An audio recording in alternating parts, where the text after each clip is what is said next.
Storm. Yeah. Hey, well, Rory, right? Rory. Repeat. LidLine Sports.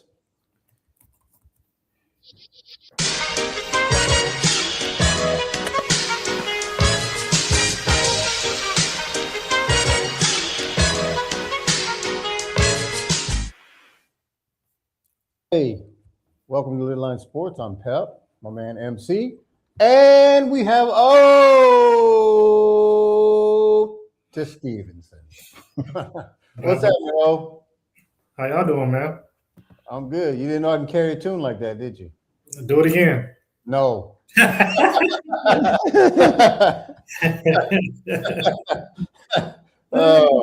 Oh man, so we got a busy day in sports. We had the Masters.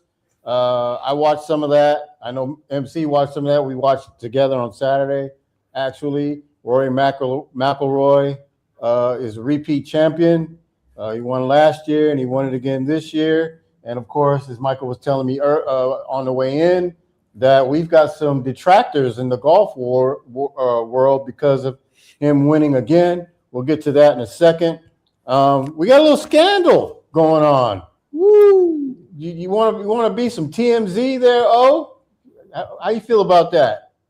Man, I'm kind of lost. I've had such a good weekend with my girl. I guess I'm missing out. Oh, listen, man, this is a G-rated show. Yeah. Don't talk to us about no girl, okay? We're not doing that. But we do have a little scandal in the NFL of all places with Mike Vrabel and Diana Rossini. So I want to talk about that in a few minutes. And of course, the M's completed a sweep today. They defeated the Houston Astros, the hated Houston Astros, 6-2 today.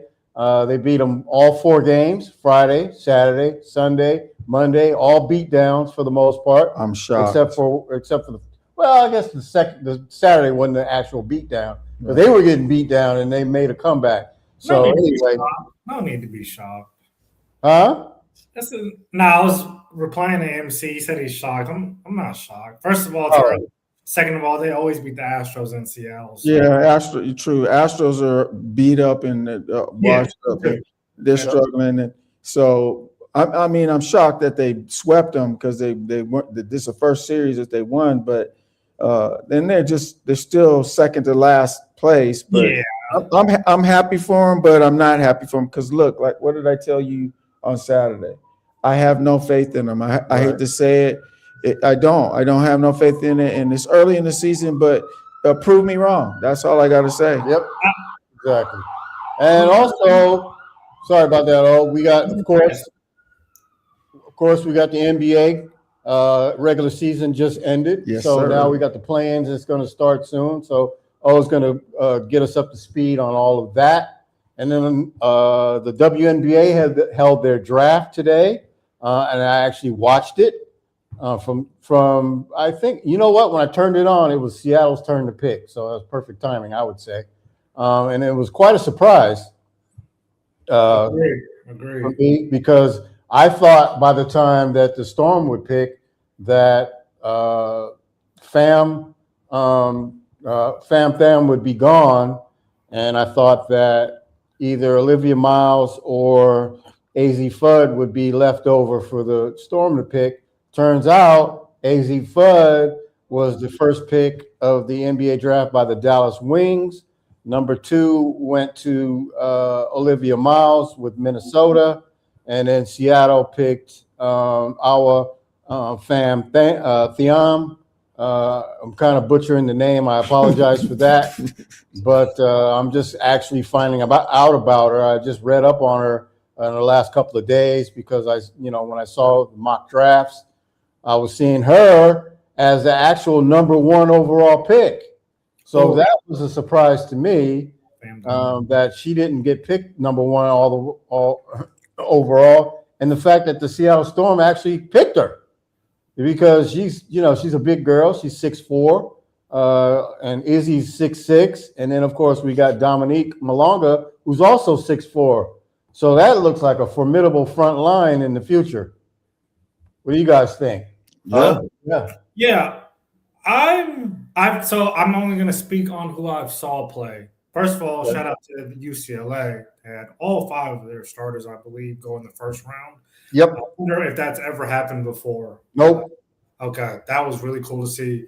I would have liked to see Lauren Betts go to the Seattle Storm at 3. With how good she moves, the shot blocking ability, scoring down low. But like I said, I'm only saying this because I have not seen our Fam Dam play. So maybe you can school me on that a little bit more, Pep, on what she does.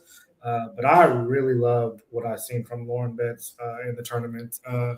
I would have loved to take her number 3, but like I said, I'm only speaking on that because I have not been able to see her play. I also think, just like you said, it pretty much makes the Storm front line as solid as can be and young. So once again, I would like to see how we're going to replace who was the guard we had who we just lost? Skylar Diggins. I think we did replace her. I think we just did. They got it from Duke. Yeah, the girl from Duke. Yeah. And we picked up Flau'jae Johnson. Yeah. From LSU. Yeah, too. Yep.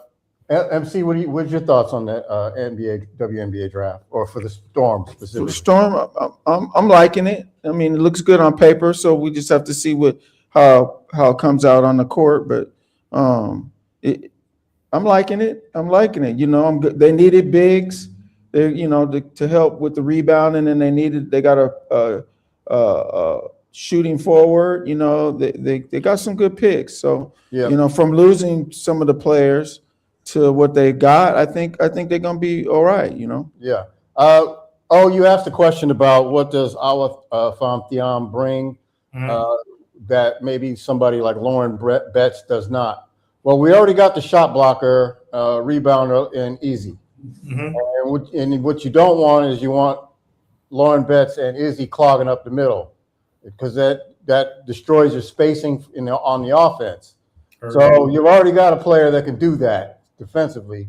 So what Thiam brings is versatility. She's pretty much like a stretch forward, which means that she can play inside and out. She can drive. She could pull up. She could hit the 3. She, as a matter of fact, she could probably, bring the ball up. She's got ball handling skill. So that's why she was projected number 1 overall the last week. So I don't know what Dallas was thinking, or maybe they were just decoying what they were going to do and decided to pick Fudd, which is a great pick, of course, for them because they've already got Paige Beckers. So now Dallas looks like they're going to be pretty formidable. So that's probably the reason why Seattle picked Thiam, because number 1, she was a number 1 overall pick projected, and she drops to them. She has a skill set pretty much like Stewie had. Right. When Stewie came from UConn, Stewie could dribble. She could take it inside. And this girl's actually got a better handle. Yeah, she got better handles, and but I mean, and if you look at, but you're right. Yeah. She's got that versatile skill set. Right, but and she's big, tall, get the rebounds. And see, Lauren Betts is basically all post. Mm-hmm. You already got that with Izzy. Yeah, you need that player that could pull. You need that player that can go in, but also play out where they can't cheat. They got to put somebody on her out high, and instead of that opens up the inside for other players. The shooting forwards and the guards that are driving in. So I'll tell you one more. So she could definitely block shots too. Ooh, I love tall women. I'll tell you one thing. I'm not a guy to base a lot of things off highlights, but just seeing those highlights and how you guys are explaining her, I can understand now why she went number 3. I love versatility, especially from that stretch 4 or 5 power position. I saw the dime that she made, so it looks like she has good court vision. I like it. I love it now. So good. It's a good pick. Yeah, and the pick So the 14th pick, they got Tayana. I forgot her last name. Naeem or Yeah, but anyway, they got a player from Duke at 14, and she is a stud because she was balling in the tournament, and she was first team in the league, I think, and also she averaged 21, 22 points a game in the tournament. So she definitely can score, which we need, and she was hitting the three, and then to pick. Spain, another pick from Spain, where Awa Fam Thiam came from. She's from Spain. She was in the Spanish league. They picked another Spaniard in Marta Suarez. However, they traded her to the Golden State Valkyries and picked up the Valkyries' Flau'jae Johnson, who was the number 7 pick out of LSU. And so, to me, that smells that deal was. That pick was actually probably made for the Storm. That seems like that was a before the draft deal even started, that was the bargain, just much like the Scottie Pippen deal that Chicago and Seattle did back in 1986, I think it was, that people are crying that we should have kept Scottie. The Sonics never had Scottie on the radar. That was all Chicago. Seattle wanted a big man, and they wanted Olden Polynice in the worst way, especially the way Polynice had performed in the NCAA tournament that year, and they wanted a big man. So Seattle had the picks before Chicago, so they wanted to make sure that they got Scottie, and then Seattle said, "Okay, we'll pick Scottie for you, but you got to pick Olden Polynice for us."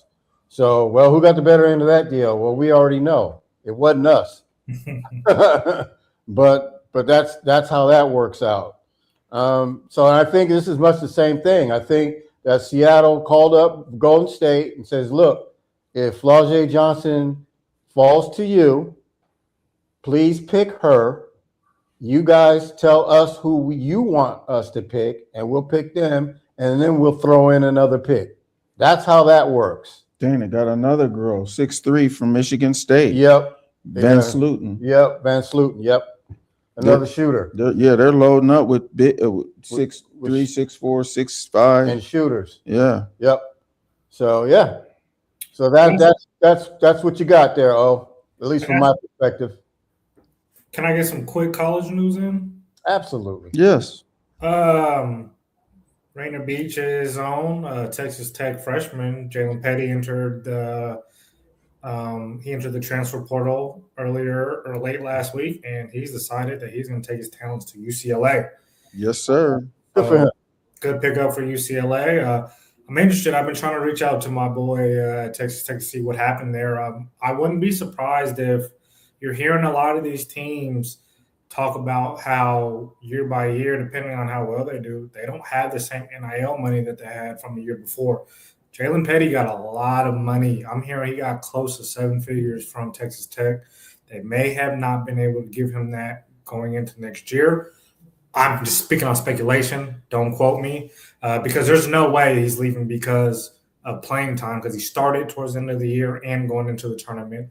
I'm sure he would have been a focal point of that offense and of that team going into next year. So NIL is the way of the world when it comes to college sports now. So I'm going to speculate that was a big reason why he went on. But I like Jalen Petty. I do think he has a chance of being a pro, and I think he's going to do really good things at UCLA. So and look at the program he's going to. I'm real good friends with his dad. His dad and my nephew are really, really close. And they hang out, Jerry. And whenever we see me and Jerry, we chop it up. But I know some things, but I'm going to keep it amongst the family and let them come out and say when they want to say what they say, even though I do know kind of what was going on. Okay. But I'm happy for him. You got to do what's right for yourself.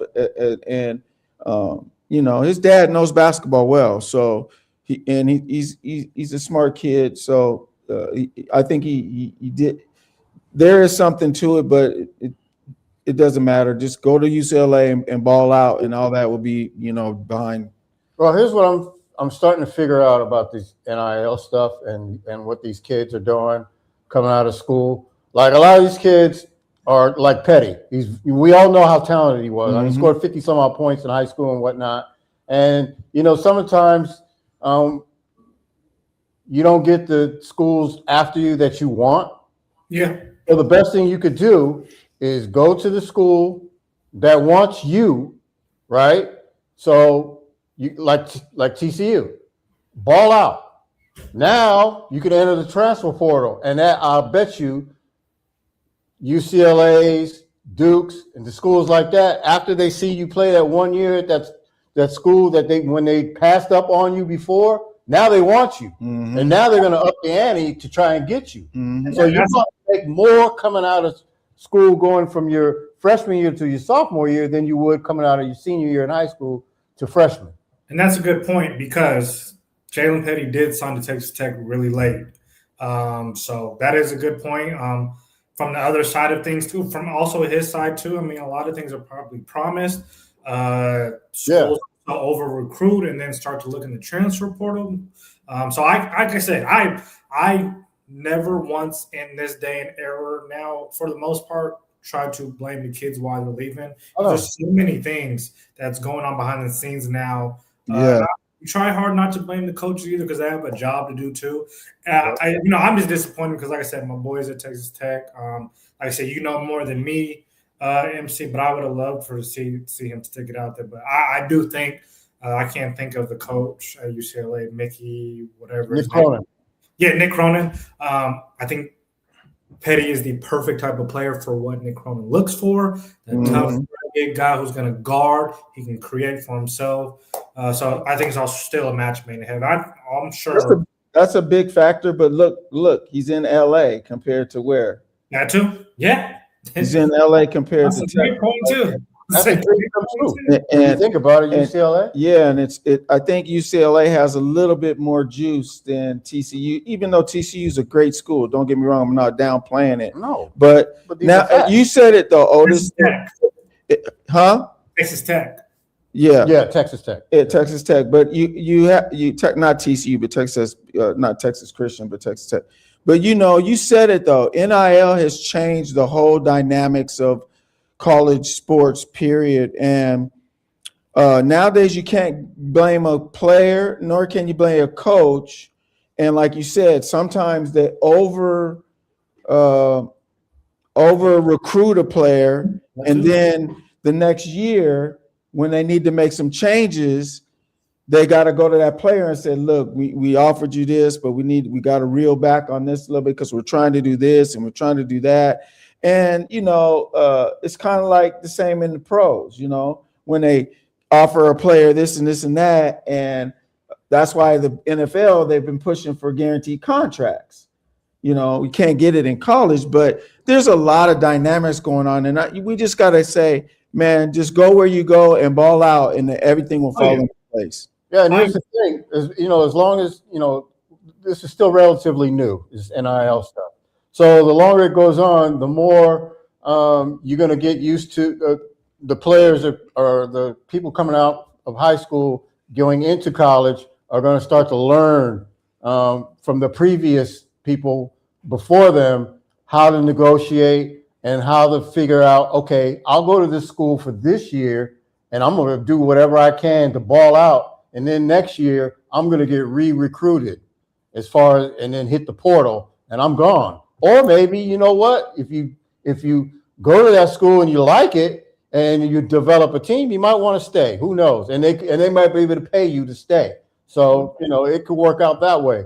It works out how it works out. Any more thing on the college before we get to this Vrabel? Let's get that out of the way because it's short NFL. Yeah, no, that's it. I just want to shout out Petty. Yeah, that's it. Okay, so how do you guys feel about it? I think right now it's pretty injustice how they did. What was the coach that got fired? Udoka? Yeah, Ime Udoka got dragged through the streets, dragged through the media, and lost his job. But, eventually got another job. Yeah. But Vrabel. Well, there's a slight difference. Yeah. There's a slight difference. Yeah. Here it is. in my perspective, and here's the difference. The thing is, with Vrabel and Rossini, first of all, it's they were caught. For those that don't know, Mike Vrabel coaches the Super Bowl runner-up New England Patriots, was in Sedona, Arizona, supposedly with a group of friends. But Diana Rossini who is a reporter for New York Times owned rag called The Athletic. And so she's one of their top reporters. As a matter of fact, she might have been one of the highest paid ones that they have. So they were caught probably in a restaurant or somewhere. No, they were caught several places. They were holding hands, and it was pretty obviously they were acting like a couple. Walking on the boardwalk. Yeah, stuff like that. They were acting couple-ish. And they weren't with a group of people. They were earlier, but then they left. But I'm just saying, here's what the excuses were. That she was saying that she was on a girls' trip. Mm-hmm. However, when you're on a girls' trip, don't you guys take a lot of photos and selfies? She had none. And she had none. I don't know if this is something, maybe that's what it is in the professional world on that side, but I've never seen reporters and media interact with coaches or front offices or anything like that ever. I've never seen that. Excellent point, because she's an insider reporter. Yeah. It's going to be hard for that to ever happen again, because you got to figure out, as an insider, you're going to have a kind of a relationship with somebody, coach or assistant coach or whatever organization you want to try to interview. And it was kind of funny how she had a lot of reporting on when Vrabel was with the Tennessee Titans. She had a lot of inside reporting on A.J. Brown when he was there and when he was, wanting to be traded. She had a lot of inside information with the Titans. So now with this coming out, it's kind of questions, what kind of relationship do some of these insiders have with these coaches and whatnot? And overall, when you see that reporter walking in the locker room, it's like, all right, now what kind of stuff has she got on this or that and the other, and who is telling her these things? And so anyway, the difference with this Vrabel situation and Ime Udoka was in a relationship or having some kind of a relationship with someone within their own organization, and that's the difference. And see, when you have that going on within the Celtics organization, somebody had to go.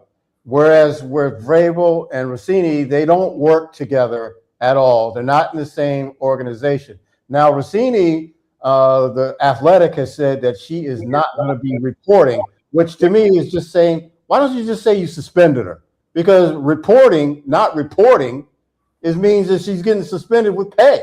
Yeah. If she's still getting paid, she's not fired. Right? Not that I know of. Did her being fired? No. Vrabel got in trouble too a little bit. Well, yeah, but see, the Patriots are pretty quiet about what they're going to do going forward. They did mention that he's not going to be taking any interviews in the pre-draft stuff like that, because people. What's the first question? Yeah, what's the question they're going to ask? Well, what's going on with you and Rossini? How good was Rossini? Yeah. I think also the difference between the two also is right now it's all speculation. Yes, there is some type of evidence, but there was hard, concrete evidence that there was an affair going on with Ime Udoka and the coworker. There's nasty emails coming out of him threatening her. All we have is pictures and speculation as of now. They're both denying it. So. Yeah, but I agree. It looks bad, and I think so too. But the receipts are coming out, because there's video on Rossini, talking bad about her husband and stuff like that. Yeah. So obviously there's some issues going on within the realm of her relationship, which is, I get it. It's really none of our business. But look, this is the world of the internet now. Right now, everything's business, really, to be honest. Whether you like it or not, and probably most of us don't, because, we don't want none of our stuff getting out, right? No. So however minor it is, it's still nobody's business. but this is a way of life now. This is how it is, So you got to be careful. If you are in the spotlight professionally or whatever, the internet will find you, and they don't forget. Ask Chili.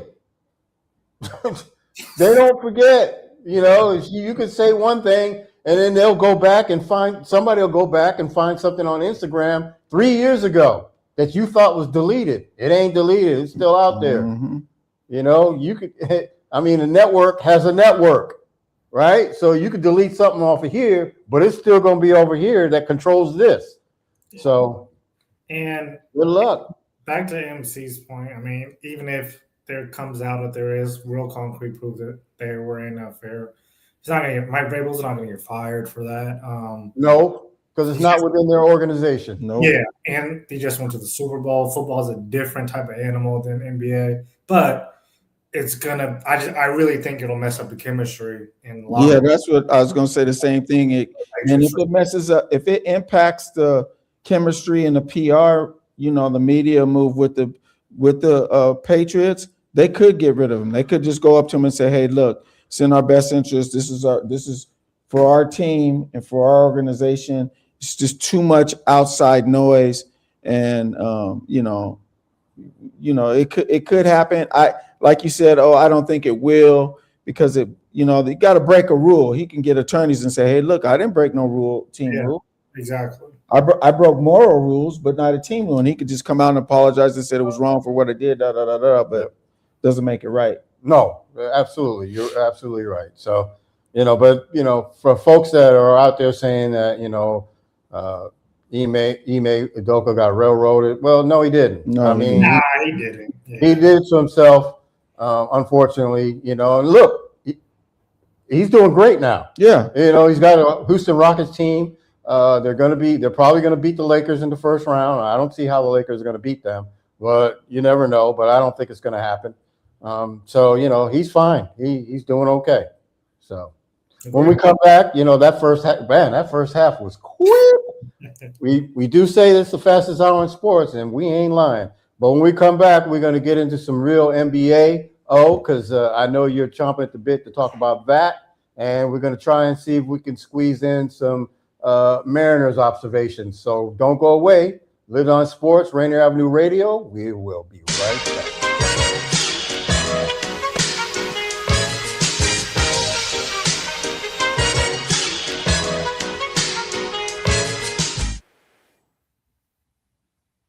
Here with the Rainier Avenue Radio traffic update. You can listen to us in your car 24/7 anytime by downloading the free TuneIn app. Once you do, search Rainier Avenue Radio. And remember, do not curse out your fellow drivers. This has been your Rainier Avenue Radio traffic update. Buying a home isn't just a purchase. It's a legacy move. Maybe you're just starting your home ownership journey, or maybe you're a homeowner who's fallen behind on your mortgage, property taxes, or HOA dues. Wherever you are on your path, Washington Home Ownership Resource Center connects you to trusted guidance every step of the way. Vetted resources, trusted referrals, real support. If homeownership is your goal, or you're trying to protect the home you already have, don't face it alone. Visit homeownership-wa.org or call the Homeownership Hotline at 877-894-4663 today. The Washington Home Ownership Resource Center, educating and empowering future and current homeowners in Washington State. Hello, listener. What's important to you about what's going on in your community? Are you interested? Are you concerned? In any case, I invite you to tune into my show, Seattle Here and Now, on Rainier Avenue Radio.org. Why? I will be covering a wide range of topics important to you and impacting the community. Each show will have a special guest or guests to share with you information on a variety of subjects that are happening here and now in Seattle.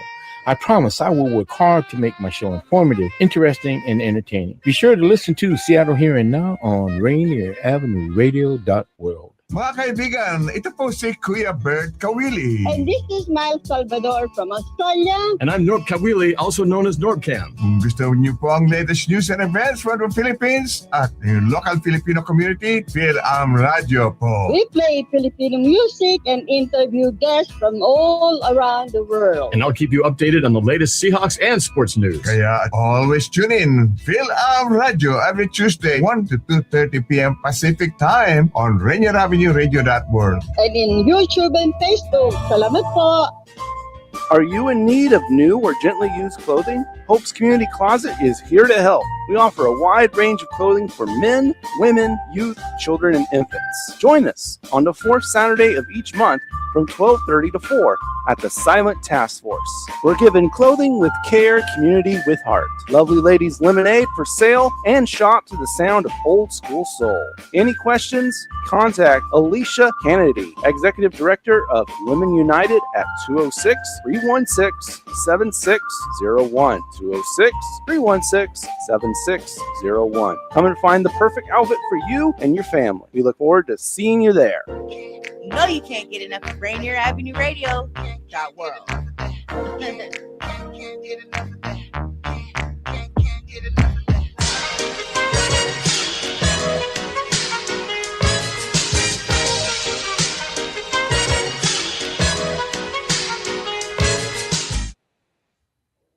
Earth deserves more than a day. Officially kicks off this Saturday at noon with a live broadcast for Black Earth Day, beginning a whole week from April 20th to the 25th of live environmental justice themed programming. More info at RainierAvenueRadio.world. And please donate on Venmo at Rainier Avenue Radio or online at RainierAvenueRadio.world/donate.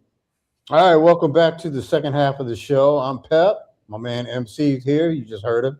And, of course, my man O, who's king of the NBA.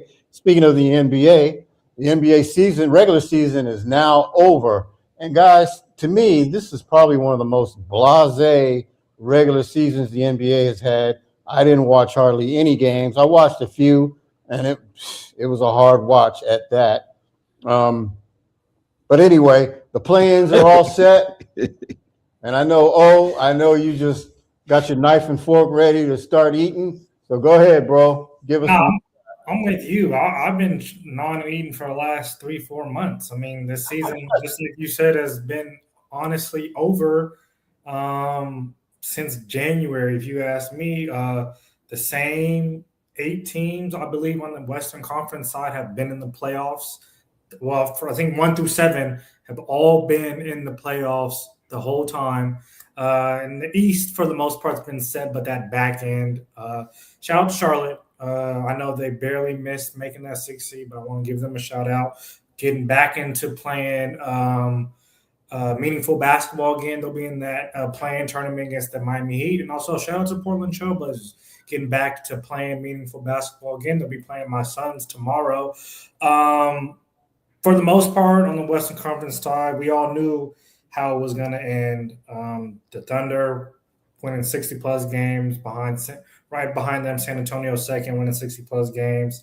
4-5 matchup is going to be really a fun one if everybody was healthy, but they're not. So I don't think it's going to be as fun. LeBron James will have to carry the Lakers against the Houston Rockets. It's a tough ask, just like you said, Pep. I love LeBron James. I do consider him the greatest player to touch a basketball, but to ask him to beat a pretty good Houston Rockets team pretty much by himself, it's a tough ask, and I don't see it happening. That's gonna. You're right. Without Reeves and without Luka, come on, man. 41-year-old, he's 41, right? Yeah. He can't carry it by himself, man. They could make it interesting a little bit, but the Houston Rockets, man, they got a squad, man. They're not going to just roll over, and so all his antics and all that is not going to carry the Lakers through this. So if they're out, if Luka and Reeves are out, it's a wrap. The Lakers are one and done. Yeah, no, I agree. We'll keep our eyes on the statuses for Luka Doncic, who's dealing with a hamstring tear, and I believe Austin Reeves his oblique. Austin Reeves, I think, will be closer to coming back before Luka Doncic. Look, we talked about this last week. You do not rush back a hamstring injury. You just don't. It could feel good one day. The moment he steps on the court and re-aggravates it, he's back out again. So I think that's going to be very tough for Luka Doncic. And like I said, it sucks because they were playing some of the best basketball in the NBA before they got hurt. And honestly, LeBron James is playing some of his best basketball this season right now. But I agree, not enough. And then the other match that is set on the West Conference side is the Nuggets versus the Timberwolves. This is a rematch from 2 years ago when the Timberwolves beat the Nuggets to get to the conference finals. Look, I think this is a really even series. I'm just not feeling the Nuggets defensively this year. They've been one of the worst teams. And if you can't guard, you always have a chance of getting beat, especially in the playoffs. We know that's what the Timberwolves do. They got the guy who can go get you 30-plus a night. They got the defender who can do his best to slow down Jalen, not Jalen, but I can't think of his name, Murray. And Jaden McDaniels. Jamal Murray. Yes, Jamal Murray.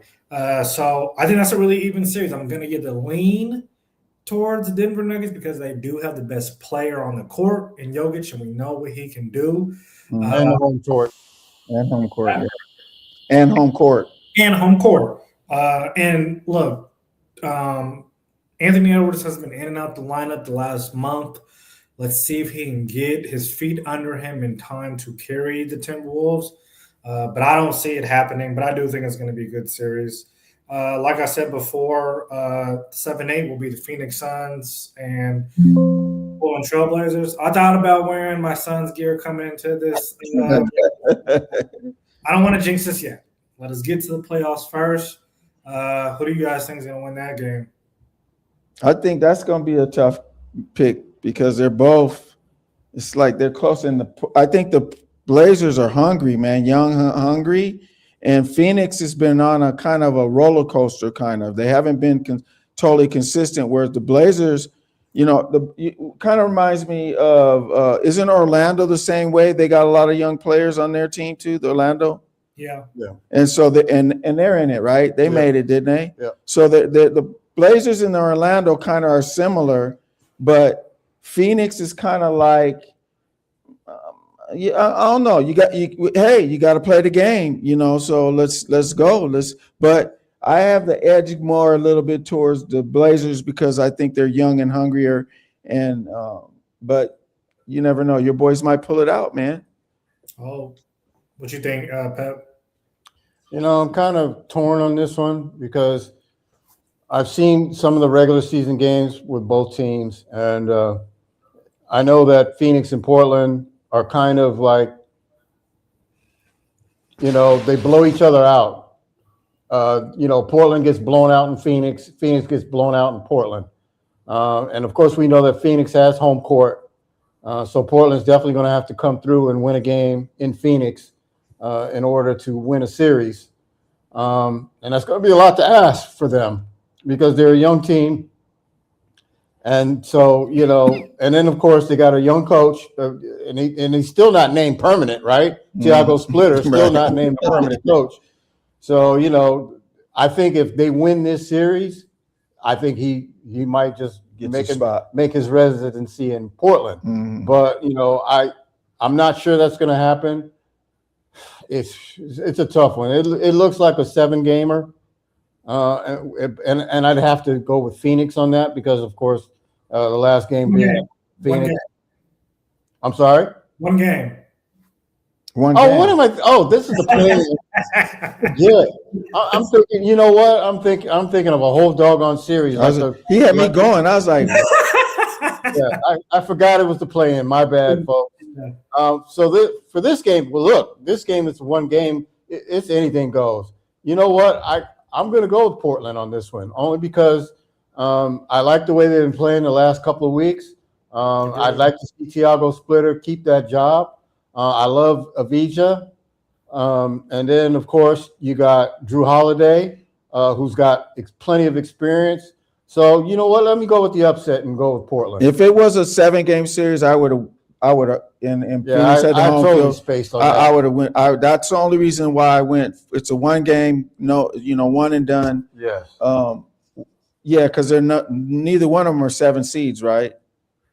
Suns had the 7 seed going into this. So if they lose, they still get another game after that.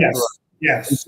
But they they have to win that second game. So it's not the 7th seed doesn't have a one and done. But I'm totally thinking they were in a whole series, so that was my fault. Yeah. No, I agree. That's another reason, real quick. Oh, that's another reason why I'm leaning towards Portland, because Phoenix knows even if they lose this game, they still got another game to play, and they can rebound off of that. But Portland knows if they lose, they're done. Yeah. So who's going to play harder? Yeah, I'm going to lead with Suns only because they're playing at home. If they were not, the way the Blazers are playing right now, and the way the Suns are playing, I wouldn't love our chances. I was telling friends all weekend, I had rather play the Clippers over the Blazers because of what you guys just said. That young and hungry, they never been here before. They're here to play. They're playing house money. They already exceeded expectations without Damian Lillard. So you hate to just play a team like that, especially when, like I said, my team hasn't been playing that well. So I am a little nervous going to this game, but I'm going to give the edge. You talk about the Suns playing their best basketball. They are the better team, and I'm hoping that's what I do see tomorrow. The 9-10 seed, I think it's a wash. I'm sorry. I know you guys said that Blazers could be done or if they lose. I don't have any faith in the Clippers or the Warriors to win 2 games. The Warriors just are too banged up. They do not have enough, even healthy, and Steph is just coming back. He's going to be on a minute restriction game in that game. 29 minutes, it sounds like it's all he's going to play. And look, the Clippers, Kawhi had already said it 2 months ago. We're not a contender. So whatever happens, just happens here. I see a retooling happening with the Clippers this summer, but I don't see anything coming from those two teams. Where's the game at? It's in LA. And see, I don't trust neither team. Yeah, that's what I'm saying. If the game was in San Francisco, I would go with the Warriors. But now it's in LA, I don't know who's going to win, to be honest. I'll tell you one thing. I don't want to play Steph Curry in these type of moments for sure. That's one thing. Even though I do think the Blazers or the Suns would be both of those guys, you just don't ever want to roll the dice playing with Steph Curry on this stage. But there's just no help next to Steph Curry, and the Clippers. Yeah, he can't do it all. He can't do it. I agree with you, Otis, but he can't do it all by himself. It's like the Lakers with LeBron. He can't do it all by himself. I'm leaning more towards the Clippers in that game just because I think Kawhi is going to have a master game, and he's got some help. Yeah. Whereas Golden State, I kind of watched them a few games, and Curry's still not looking like he's 100%. He's coming back, but he's still not 100%. And he like you said, he's on a minute restriction, right? Mm-hmm. And so when you're on a minute restriction this late in the season, it could take it's hard to it's just hard. But who's to say he might come out and have a 50-point game and somebody else scores 20 and that could be all they need. Yeah. I can't wait to have these conversations when the Warriors season is done. There's a lot going on there. They have a lot of decisions to make moving forward. It's going to be interesting, man. It'll be really interesting. The Eastern Conference side, the Detroit Pistons, number 1 seed. I think hasn't done that since probably 03, 04 or something like that. Seeing those guys hang on. The Boston Celtics, we already talked about that story plenty of times. Huh? I don't care who plays Boston. They're not losing. Yeah. Not losing. It's really seeing what Jason Tatum is doing off the opponent, Achilles, man. It's really cool to see. Your first locked-in matchup, the 3rd versus 6th seed. The New York Knicks, I like them. I don't love them. And they're playing against one of the hottest teams in the NBA in the Atlanta Hawks. That is going to be a really fun series. And I think just like with the Pistons last year, the Atlanta Hawks are going to give the New York Knicks everything they got in the first round. I do give the edge to the Knicks. That's going to be a really fun series. I just love watching these young teams who play well, licking their chops, getting their first knock into the playoffs. I think the Atlanta Hawks are going to hold their own. And then the 4-5 matchup, you have the Toronto Raptors and the Cleveland Cavaliers. Look, if that would have flip-flopped and the Hawks had got the 5 seed, I would have loved their chances versus the Cleveland Cavaliers. I don't trust the Cleveland Cavaliers, but I also don't trust the Toronto Raptors. So with that being said, I am going to give my lean towards the the Cleveland Cavaliers going in that series. But I don't like how well the Toronto Raptors have played over the last month. They're lucky that the Hawks and the Hornets were so low in the standings coming into the All-Star break. But we're going to have some fun in the play-in, man. First matchup, 7-8. The 76ers will be playing the Orlando Magic. The knock is I don't think Joel Embiid is going to be ready. And I know anybody surprised. He had his appendix ruptured, and he had to go get surgery and get those. Always something. It's just always something, man. And just like with the Warriors, if the 76ers lose early, it's going to be really interesting to see how they pivot going into the offseason with all this going on. I think Tyrese Maxey has given you enough to show that I don't think he can be the number one guy, but he is a viable all-star player. You pay Paul George, you got to try to get rid of him. And you got to look and have a real hard conversation in your front office about what to do with Joel Embiid moving forward. But I'm going to give the edge to the Orlando Magic. I don't love how their regular season has gone, but I do think that they will beat the 76ers. I'm sure you guys agree with that one, right? Yeah, I mean, hard to argue because the Sixers, man, I can't trust them, especially with Embiid. And, whether is he in, is he out, who knows? And so I do like Edgecombe, and I do like Maxey, of course. Yeah. But, Orlando, they're hungry. They showed last year that they're going to be formidable. I think this year was a little bit of a letdown compared to what they expected out of Orlando, because I thought Orlando would ascend a little bit more than they did. But I still think that they should be able to take care of the Sixers. Especially, Paulo should have his way with the front. Big, yeah. Of the front, the bigs of the Sixers. I think he should be able to handle that pretty easy. So yeah, and then that was my next quick question: is if Orlando Magic lose in a sweep or five, or they don't make the playoffs, do you guys think Jamal Moses is done? Yeah, for sure. Think that who's done? Head coach Jamal Mosley. Oh yeah. If they get bounced in a bad fashion, yeah, he's done. Yeah, I mean, look, the Bucks got rid of Doc. So. Yeah, I'm glad. Yeah, I wanted to talk about that too. Yeah, Doc Rivers fired from Milwaukee, and of course, the speculation: where is he going to go next? Well, if I was Doc, what I would do, I'd take a year off. Once the NBA gets Vegas and Seattle vetted, I'd be looking at the Vegas job for him.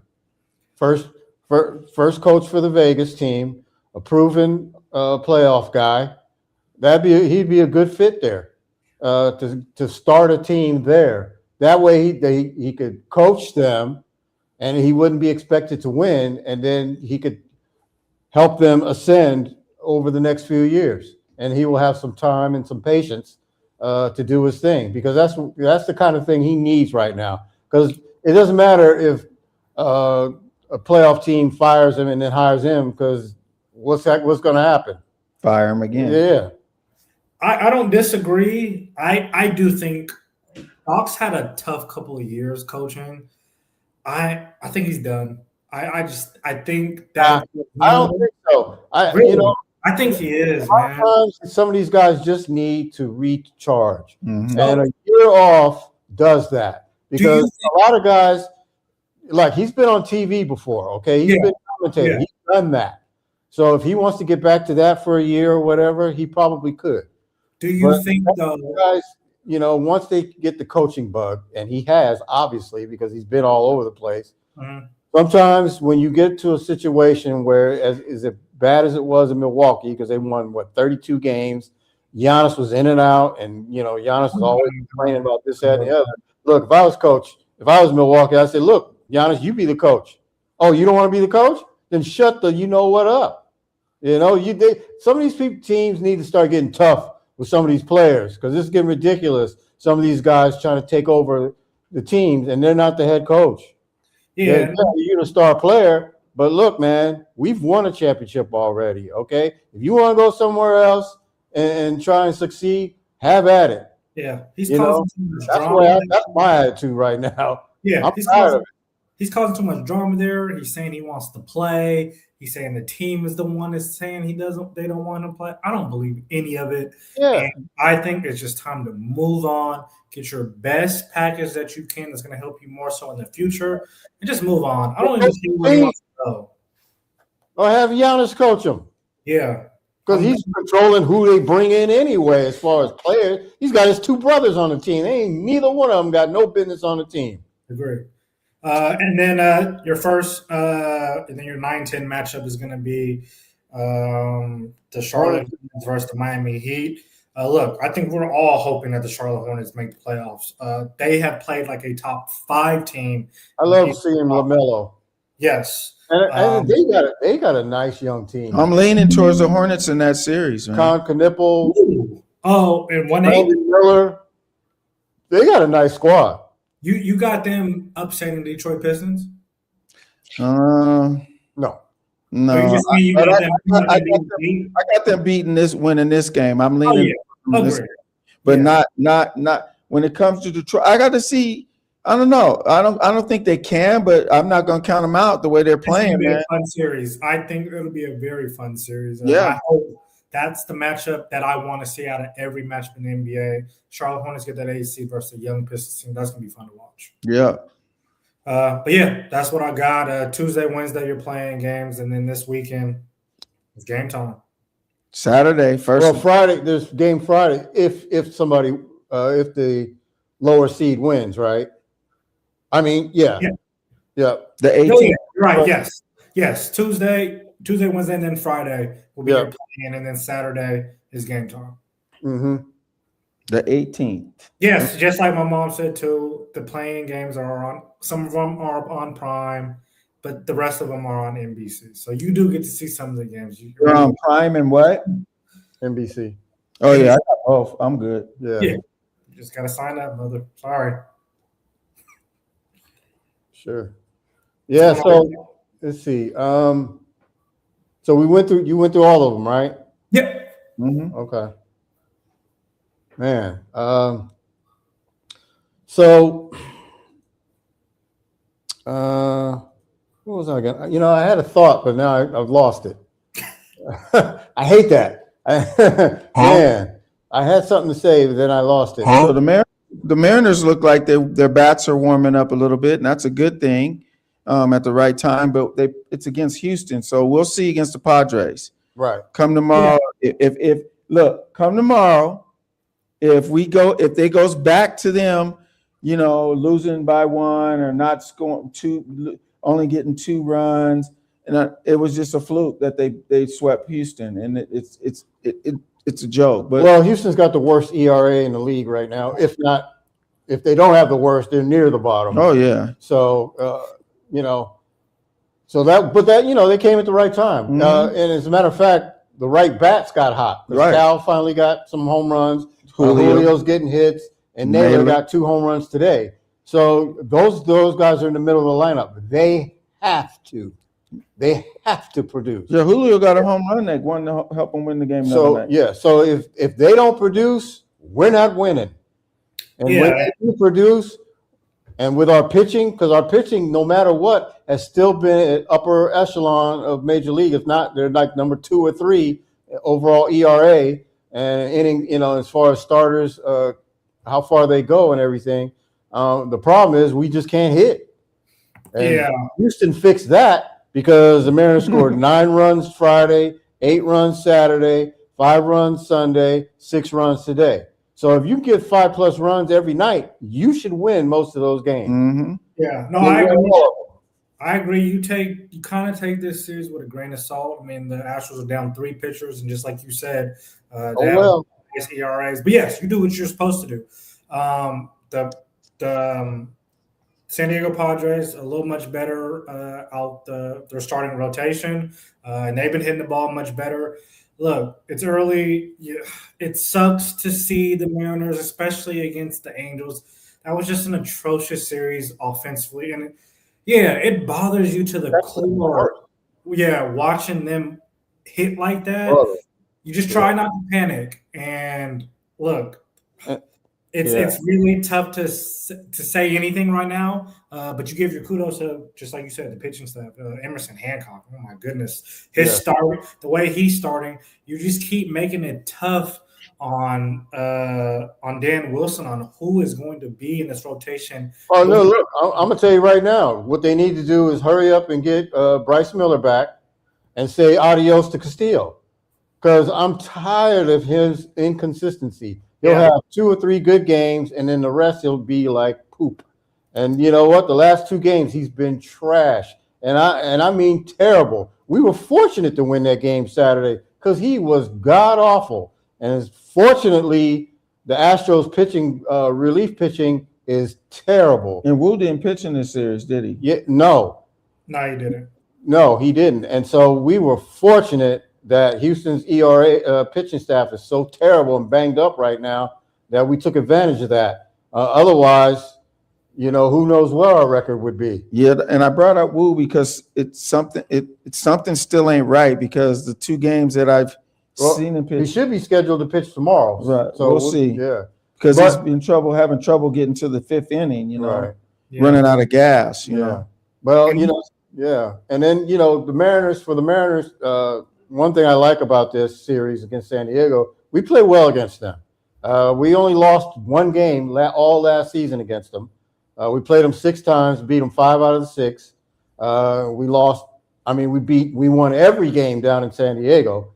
We lost 1 up here and 2 up here. So, you know, we handled them pretty well, even when they were fully healthy with Tatis and Arise and those guys. They got a good squad, but the Mariners always seem to handle them pretty well. So let's see if that can continue. Yeah, Brian Wu versus King tomorrow.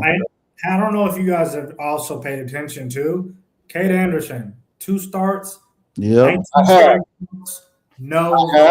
Giving up. And I told you guys at the beginning of the season, he will be called up.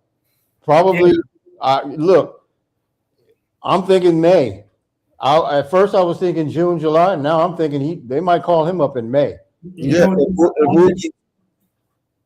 if Wu doesn't step it up, you're right. Well, Castillo's the guy. Oh yeah, but he's the guy. But I mean, if Wu's not stepping it up and Castillo, they got to bring somebody up. They got to do something. Oh, and then we got to figure out what Miller's going to be. You know, but this is all a good thing because we know one thing. Oh, it's a good problem. They're going to be aggressive in the trade deadline, and they have a bevy of pitchers that they can look to make a whole bunch of type of deals. Yep. All right, good stuff, guys. Appreciate you. MC, Daniel, good job. We'll be back next week with more LidLine Sports right here on Rainier Avenue Radio. Holla.